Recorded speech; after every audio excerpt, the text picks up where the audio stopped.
yang kedua atau yang ketiga, puji Tuhan. Itu semua karena anugerah Tuhan. Amin. Sehingga Bapak Ibu mencintai rumah Tuhan, mau beribadah hari Minggu. Saya mau bersyukur kepada Tuhan. Karena itu saya mau beribadah kepada Tuhan. Karena Tuhan sudah tolong saya. Amin. Dan sepanjang minggu ini kita akan mempelajari materi host family kita yang kita di awal dengan khotbah minggunya. Nanti ketemu di kelompok kita masing-masing. Kita mempelajari atau mempraktekannya dan di-sharingkan. Apa yang kita sudah dapatkan dalam firman Tuhan. Dan apa yang sudah kita lakukan dalam sepanjang minggu ini. Kita bagikan pada teman-teman. Tujuannya biar kita bisa bertumbuh bersama-sama seperti yang Tuhan inginkan. Amin. Ya, dipanggil untuk merendahkan hati. Sekali lagi kita baca bersama-sama ya judulnya. Dipanggil, 2, 3. Dipanggil untuk saling. Sekali lagi, dipanggil untuk saling. Coba tengok kiri kananmu. Tengok wajah-wajah samping kita. Adakah kelihatan wajah-wajah rendah hati? Humble man. Haleluya. Kalau ditengok dia tersenyum, wow. Kelihatannya ada ciri-ciri rendah hati. Berbagi senyum, berbagi sukacita. Amin. Bukan mencucu. Lihat langsung. Apa lihat-lihat. Haleluya. Di rumah Tuhan kita harus bersukacita. Dan tema kita ini kita diambil dari 1 Petrus 5 ayat 5. 1 Petrus 5 ayat 5. Ya, 1 Petrus 5 ayat 5 kita baca bersama lagi ya. Supaya sama-sama membaca, mendengar, menikmati dan melakukan firman Tuhan. Dan diberkati oleh firman Tuhan. 1 Petrus 5 ayat 5 kita baca bersama. 1, 2, 3. Dan kamu semua rendahkanlah dirimu seorang terhadap yang lain. Sebab Allah menentang orang yang congkak. Tetapi menghasihani orang yang rendah hati. Haleluya. Allah menentang orang yang congkak, sombong. Tetapi menghasihani orang yang rendah hati. Next selanjutnya. Apa sih rendah hati itu? Nah menurut kamus bahasa Indonesia, simpel sekali ya. Pengertiannya. Menurut KKBI, Kamus Besar Bahasa Indonesia, rendah hati adalah sifat atau karakter tidak sombong atau tidak angkuh. Sederhana aja, apa itu rendah hati? Yaitu sifat karakter yang tidak sombong atau tidak angkuh.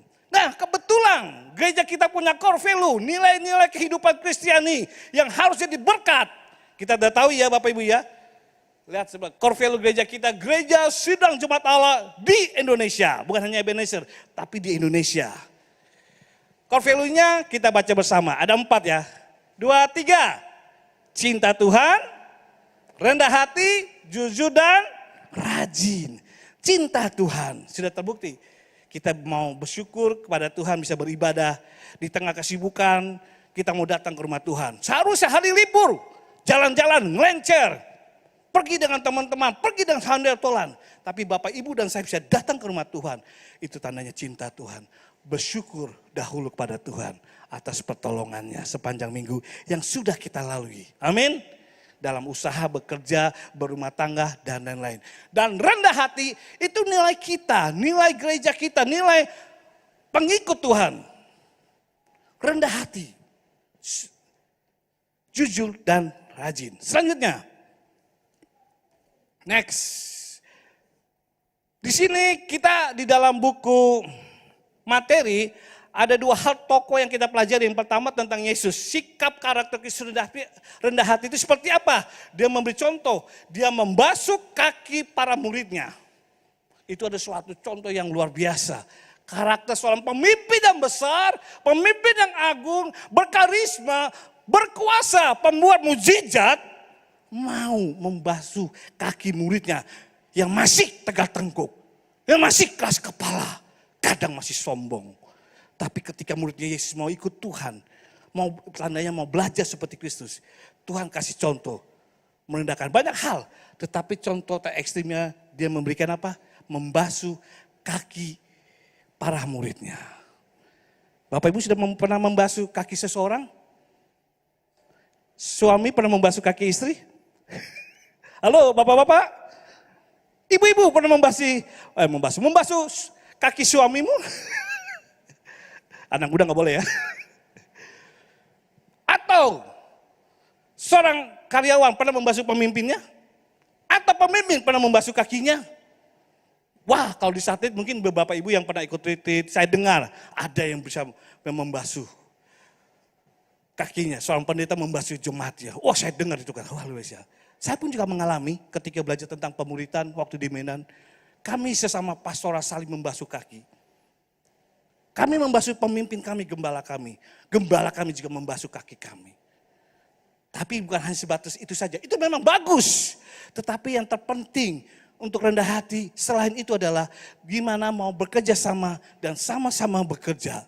Itu ada termasuk rendah hati. Amin. Bekerja sama dan sama-sama bekerja. Enggak cuma memerintah doang. Tapi mau tunjukkan bahwa dia juga bisa melakukan apa yang diperintahkan. Itulah rendah hati juga. Menghormati orang dan mau berkorban. Memberikan contoh teladan. Enggak cuma marah-marah doang. Karena pangkat saya seorang pemimpin. Seenaknya saya marah. Kamu saya gaji, saya kasih uang. Enggak. Sebagai pemimpin rohani. Tunjukkan karakter Kristus juga. Supaya kehidupan kita menjadi berkat bukan hanya di gereja, di pelayanan. Tapi di mana kita berada. Baik di tingkat kita bekerja, usaha. Berkomunitas satu dengan lain. Tunjukkan dan saksikan. Bahwa kita cinta Tuhan. Kita mau punya karakter seperti Kristus. Dan yang kedua, buku tersebut memberi contoh yang teladan. Ini luar biasa. Contoh yang kedua ini bukan orang Israel yang harus jadi contoh. Justru non-Israel yaitu orang Romawi atau sekarang Italia. Orang Itali. Memberikan contoh bagaimana dia rendah hati. Kita belajar dari kerendahan hati melalui kisah iman daripada perwira Romawi di Kapernaum. Lukas 7 ayat 1-10. Lukas pasal 7 ayat 1-10. Mungkin Bapak Ibu udah tahu ceritanya ya. Bagaimana tentang seorang perwira Romawi ini dipuji Tuhan. Bukan karena ya dipuji banyak hal. Tapi terlebihnya dicatat adalah contoh rendah hatinya itu loh. Wow, ayat 10 katakan. Tidak pernah ku dapatkan iman seperti orang ini. Di antara orang Israel, umat Allah. Wow. Tuhan Yesus memuji orang lain yang belum banyak mengenal tentang Yesus. Belum banyak belajar tentang kitab Taurat atau Tuhan mendengar khotbah. Tapi dia memberikan contoh teladan. Sehingga dipuji oleh Tuhan Yesus. Bahkan kisahnya dicatat dalam Alkitab. Lukas pasal 7 ayat 1-10. Ini yang saya mau berikan contoh bersama-sama tentang bagaimana belajar rendah hati. Siapakah perwira di Kapernaum? Perwira Romawi yang bertugas di daerah Kapernaum. Siapa dia? Dia seorang perwira tinggi yang memiliki jabatan di pemerintahan Romawi dan bertugas di daerah Kapernaum. Tentu seorang pejabat, dia memiliki harta yang banyak. Seorang pejabat, dia pun dihormati bukan hanya orang Yahudi, walaupun orangnya bukan orangnya Romawi. Orang Itali, tapi dihormati di kalangan orang Yahudi. Perwira Kapernaum ini, perwira Romawi yang bertugas di daerah Kapernaum. Dihormati juga sama orang-orang Israel Yahudi tersebut. Luar biasa. Dia memiliki jabatan yang hebat. Istilahnya kalau dipangkat ke militeran, dia membawai 100 prajurit. Ya mungkin satu batalion tersebut. Dan kalau pada zaman Orde Baru, seorang perwira, zaman Pak Soeharto, Orde Baru, dia perwira menengah, itu biasanya kalau punya jabatan di sipil, ketatanegaraan, dia diberikan jabatan pemerintahan daerah seperti wali kota dia, bupati. Demikian itu perwira menengah pada zaman dahulu. Karena pangkatnya tinggi, punya prajurit banyak. Perwira Itali ini. Romawi ini yang bertugas di Kapernaum. Jabatan tinggi, punya harta banyak, dan dihormati banyak orang. Luar biasa ya, perwira ini. Tapi apa yang membuat Yesus takjub terhadap orang ini? Bukan karena jabatannya tinggi, bukan karena harta yang banyak Yesus terpesona, bukan karena dia dihormati, disegani oleh umat Tuhan Israel Yahudi. Bukan yang membuat itu terpesona Yesus. Sehingga Yesus memberi pujian. Tetapi yang membuat Yesus terpesona dan memberikan pujian. Wow, tidak pernah aku dapatkan iman seperti ini di kalangan orang Yahudi, umat Allah sendiri. Apa yang membuat Yesus terpesona? Sehingga dia harus memuji perwira Romawi ini di daerah Kapernaum. Next selanjutnya. Yang membuat dia puja karena kerendahan hatinya. Yang kita pelajari bersama. Sekali lagi, kerendahan hatinya dari perwira Romawi ini. Terlihat dari sikap hidupnya. Yaitu, yang pertama, dia menghargai pembantu rumah tangganya masih muda. Lalu dia menolong kesehatan pembantunya yang masih muda ini sakit, lumpuh. Lalu ketiga, dia menyadari dirinya orang biasa. Dan Yesus adalah Tuhan yang besar. Sanggup menolong semua orang yang membutuhkannya. Amin. Terpesona. Inilah Yesus terpesona. Allah kita yang kita terpesona kepada orang Romawi yang bertugas di Kapernaum. Bukan umat Allah, dia tidak seperti ini. Kerendah hatinya itu. Dia menghargai pembantu rumah tangganya. Istilahnya ART lah. Ya, asisten rumah tangga. Kalau di perusahaan karyawan, OB atau lain, atau salesnya lah kalau di dalam pengusaha. Dia menghargai. Dalam zaman Yahudi ini adalah sebenarnya budak Bapak Ibu. Dibeli dengan harga 600 dinar. Cukup besar. 1 dinar waktu kami diizinkan gereja ke Israel. Dan saat itu kalau dinarnya Israel, bukan Israel ya. Itu sekitar lebih mahal dari dolar. Itu 16 sampai 700 ribu. Nah, kalau bisa dikalikan lah 600. Zaman saat itu besar sekali. Tapi bagi perwira ini nggak masalah besar. Dia siap membayarnya. Untuk bekerja di tempatnya. Dan kalau seorang budak, itu kerjanya ya suka-suka tuannya. Kalau sakit dibiarkan saja. Kalau malas bisa dihina, caci maki. Kalau kerja nggak benar bisa dikeluarkan. Suka-suka dia. Karena sudah jadi budak terikat seumur hidup. Kan sudah dibayar. Tapi lihat sikap rendah hatinya. Dia menghargainya. Dulu ketika dalam keadaan sakit.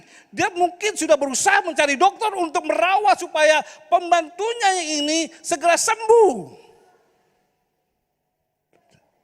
Dia mencari. Dia berusaha menolong kesehatan pembantunya ini. Mungkin dengan biaya berapapun no problem bagi dia. Supaya bisa sembuh dan kembali bekerja lagi. Dan ketika ketemu Tuhan Yesus, dia mendengar bahwa Yesus seorang luar biasa saat itu dikenal sebagai pengajar yang hebat, berkarisma dan juga pembuat mujizat. Dan ketika dia mendengar berita-berita tersebut, wow, saya mesti berjumpa nih dengan Yesus ini, orang dari Israel nih, supaya bisa menyembuhkan pembantunya yang sakit lumpuh, nggak bisa jalan sama sekali. Padahal kalau pada zaman saat itu bisa dibuang. Udah gak berguna. Sudah dibayar 600 dinar dengan harga yang mahal. Kalau gak berguna dibuang, dia bisa beli lagi yang lain. Tapi enggak. Dia rendah hati. Dia tetap mau menolong. Menghargai sikap jasa-jasa pembantunya ini. Menghargai pekerjaan pembantu ini. Maka dia berusaha untuk menolong. Dan ketika berjumpa Yesus, dia datang kepada Yesus. Dia minta tolong kepada Yesus. Dia minta tolong. Boleh aku ke rumahmu? Gak usah Tuhan. Tinggal kamu berikan sepatah kata saja, aku yakin dia sembuh. Sebab aku pun juga orang bawahan. Wow, seorang perwira menengah. Kalau di dalam dunia militer pangkat mayor atau kapten. Kalau pada zaman Orde Baru itu udah kedudukannya kota Madia, wali kota atau bupati. Tapi katakan aku juga seorang bawahan. Kalau atasanku perintah A, aku akan lakukan A. Sama seperti engkau memerintahkan aku percaya itu dan aku perintahkan kepada anak buahku ini. Dia lakukan, dia akan mengalami mujizat. Yesus sangat kagum. Karena kepeduliannya dan juga kerendah hatinya. Dan yang ketiga, dia percaya kepada Tuhan. Tidak usah datang Tuhan, cukup engkau perintahkan saja. Aku percaya. Amin. Kau berfirman dan sembuhkanku. Berapa banyak Bapak Ibu ketika mendengar firman Tuhan dan lakukan dan mujizat terjadi saat itu. Oh, melalui proses kesehatan ya. Dirawat rumah sakit dulu, didoakan baru sembuh. Atau langsung tanpa perawatan medis. Ketika kita memang tidak punya keuangan. Tapi kita berdoa angkat tangan. Kau berfirman dan sembuhkanku. Ada mengalami itu? Ini yang dilakukan oleh perwira. Bukan dia yang sakit. Dia berkata, cukup Tuhan kau berfirman. Dan aku katakan firman-Mu yang berkuasa kepada anak buahku. Dan dia akan mengalami kesembuhan. Pujiannya luar biasa. Iman seperti ini tidak kutemukan di orang Yahudi. Bahkan di muridnya juga mungkin saat itu. Yang belum merasakan, belum sungguh-sungguh mengalami kuasa daripada Tuhan Yesus. Sehingga belum dijumpai. Kerendahan hati dari perwira Romawi terlihat dari sikap hidupnya. Peduli, menolong dan menyadari. Meskipun dia seorang yang berkuasa, pejabat, dia tetap orang biasa. Dia bukan siapa-siapa kalau tanpa Tuhan. Amin. Hal ini yang diucapkan yang luar biasa dari seorang evangelis Joyce Meyer, seorang pendoa sahabat terkenal. Next selanjutnya.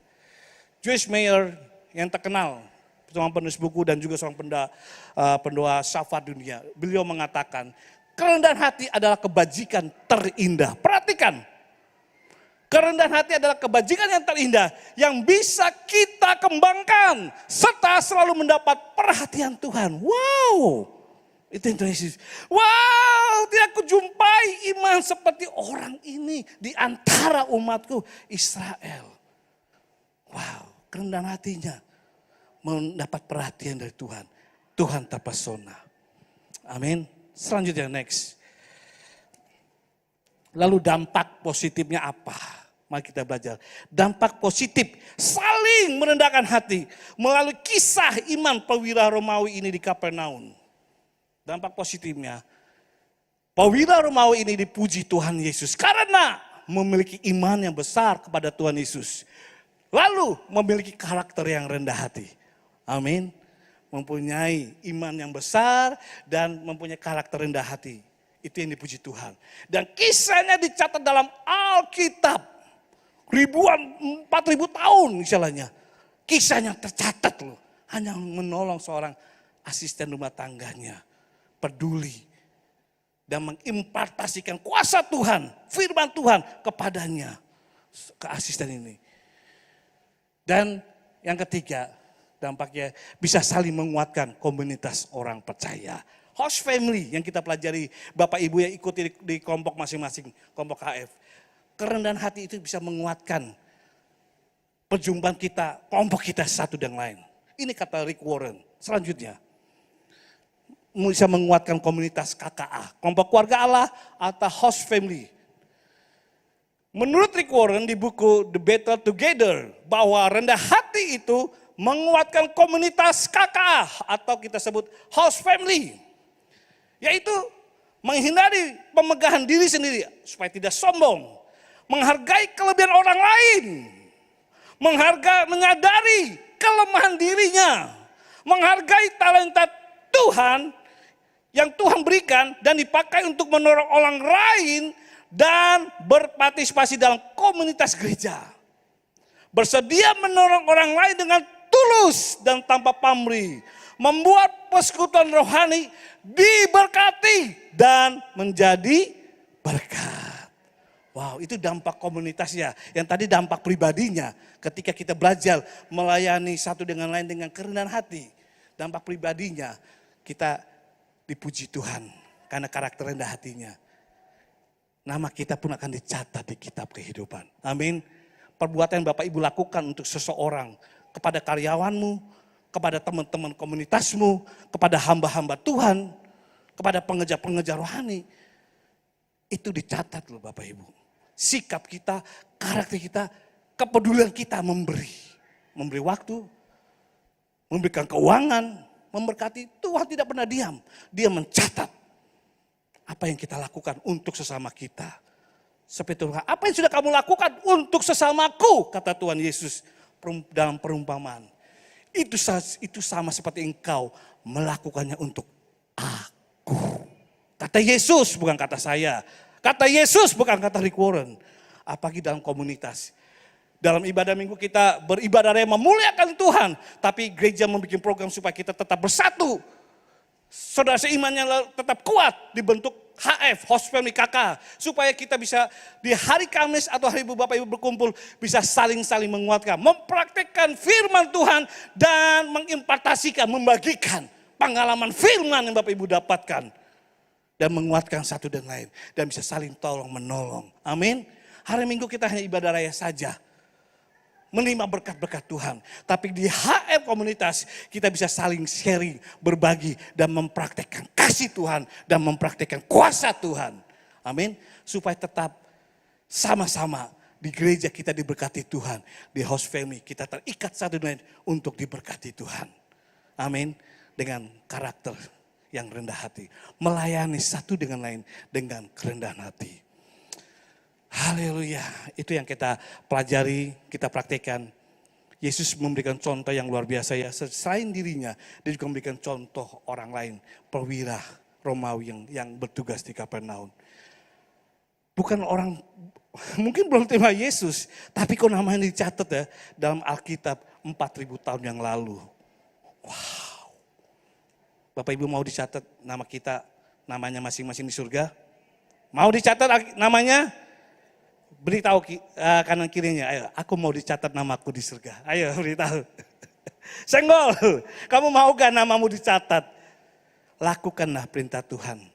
Melayani dengan keren hati, jangan dengan sombong. Karena punya harta, punya jabatan. Semena-mena terhadap orang lain. Belajar. Kalau kita mau dihargai Tuhan, membuat Yesus terpesona, bukan jabatan rohani kita Bapak Ibu. Jabatan pendeta, majelis gereja, pastoral, ketua komisi, ketua rayon, ketua enggak.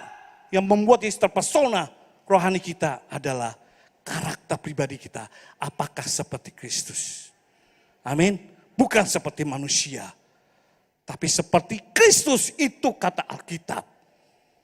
Makanya kita belajar tentang materi-materi House Family ini. 40 kali pertemuan. Tentang apa? Karakter Kristus. Supaya semakin hari kita dikikis karakter kita yang tidak berkenan. Egoisme, kesombongan, kebebalan. Tapi dituntut, dikikis oleh firman Tuhan. Untuk belajar karakter seperti Kristus. Ku mau seperti Kristus. Amin. Saya akhiri dengan sebuah kesaksian. Merendahkan hati berarti adalah saling menghormati satu dan lain. Saling menghargai satu dan lain. Saling peduli satu dan lain. Dan saling berkorban satu dengan lain. Jangan nuntut imbasnya apa, dampaknya apa. Tuhan sendiri yang mencatat.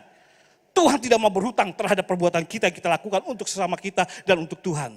Tapi Tuhan mencatat dan membalasnya. Bukan hanya waktu di surga saja. Di bumi pun Tuhan segera membalasnya.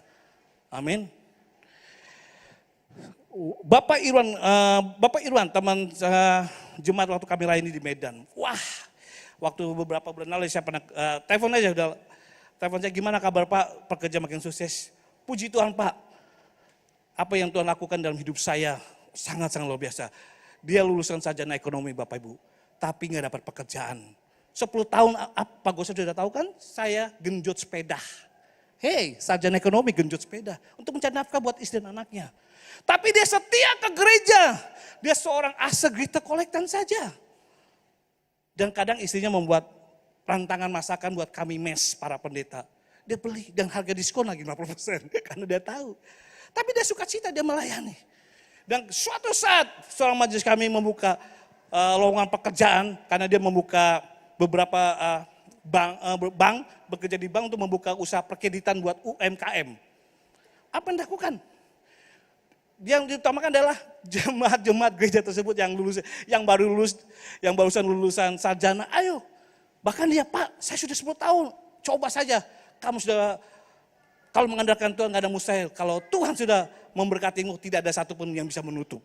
Waduh, 10 tahun tahunnya genjot, suruh tes psikotes, tes yang lain-lain, perbankan loh. Oke, puji Tuhan diterima. Wow. Memang beberapa saja anak muda kemudian ikutan juga. Sama-sama, diterima, ditesnya sama-sama, diterima sama-sama. Puji Tuhan.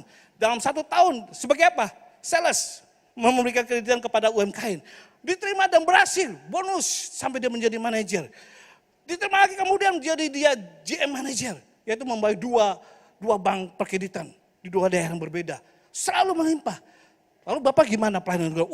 Kalau pelayanan gereja, jangan ditanya Pak, saya tetap setia. Walaupun status saya sudah menjadi majelis di gereja, dia malah belajar sekolah teologi lagi. di Medan.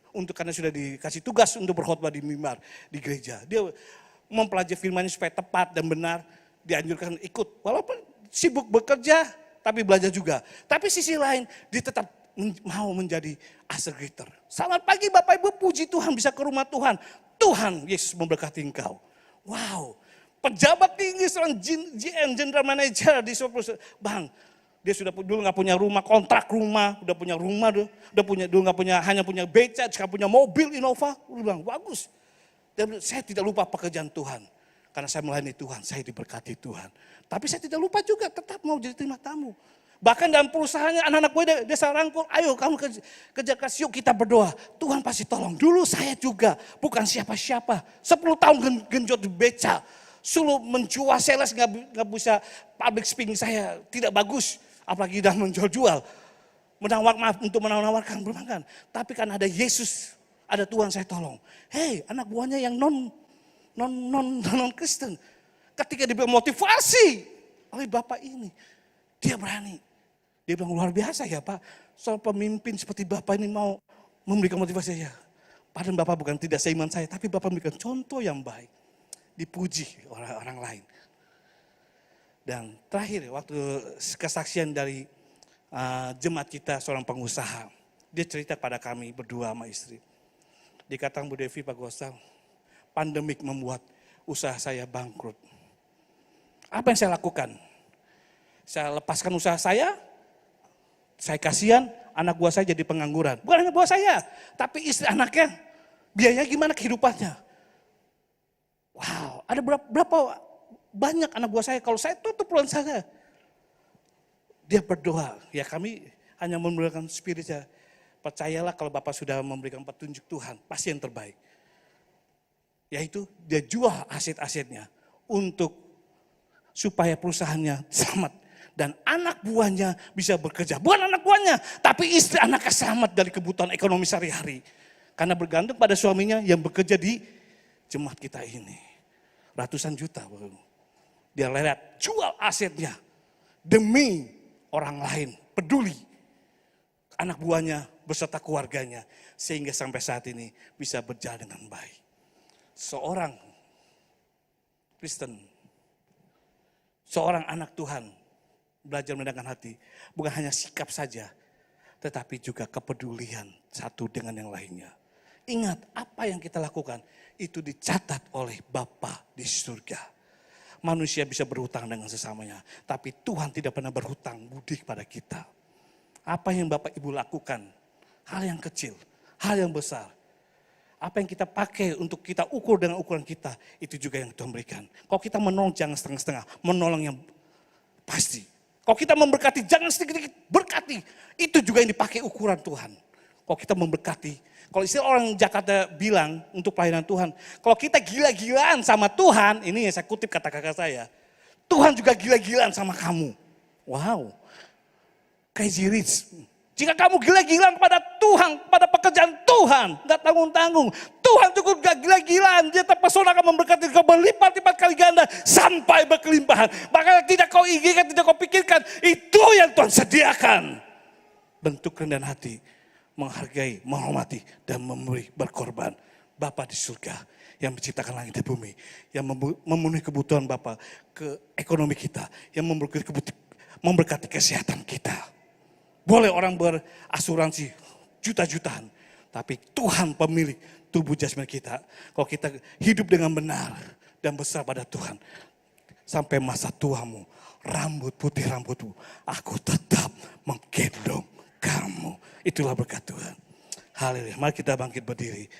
Itu kasih Tuhan, itulah pengorbanan Tuhan. Ujilah aku Tuhan.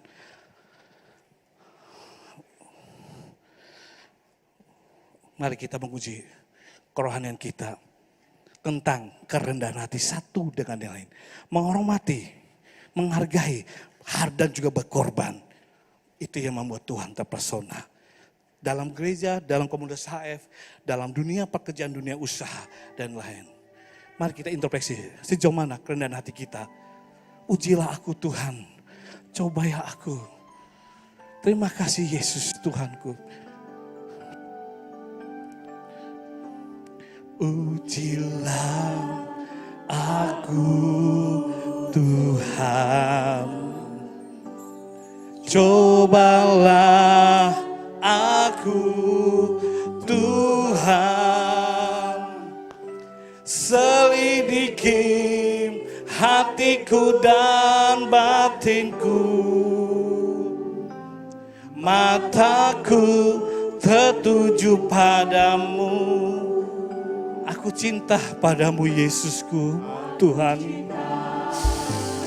Terima kasih Tuhan, terima kasih.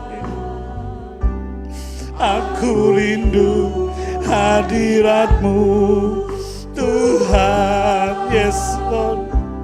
Aku ingin selalu dekat pada menikmati hadirat-Mu Tuhan. Setiap saat di dalam rumah Tuhan, dalam rumah tangga, dalam dunia kerja kami rindu hadirat-Mu. Ku nyanyi Hosana bagi Rajaku yang duduk di tahta. Aku muliakan dan ku agungkan, Kau layak disembah. Ujilah aku. Mari taruh tangan kita di dada dan katakan kepada Tuhan, rumah Tuhan, ujilah. Mari taruh tangan kita di dada kita masing-masing dan berkata, ujilah saya Tuhan. Cobakah saya sudah hidup rendah hati?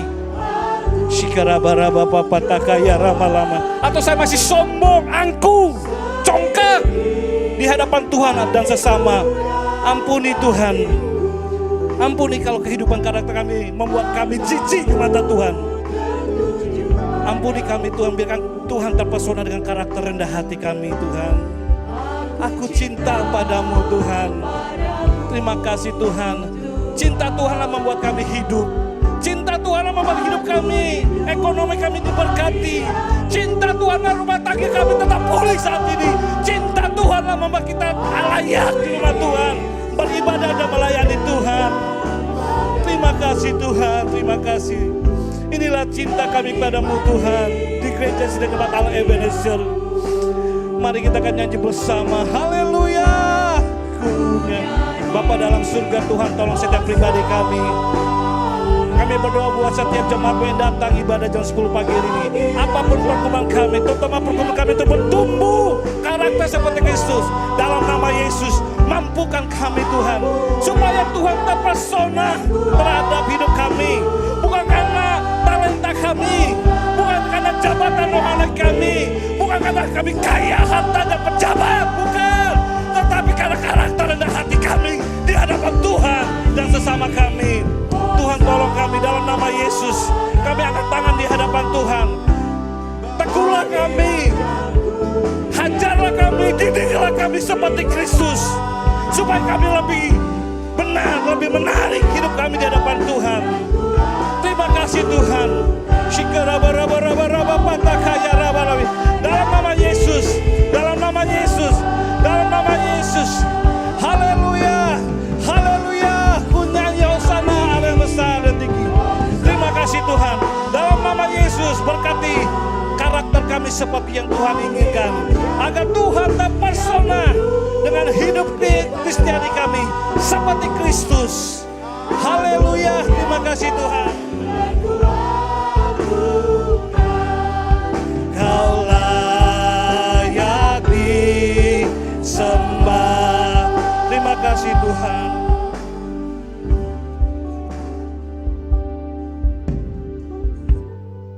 Ku nyanyi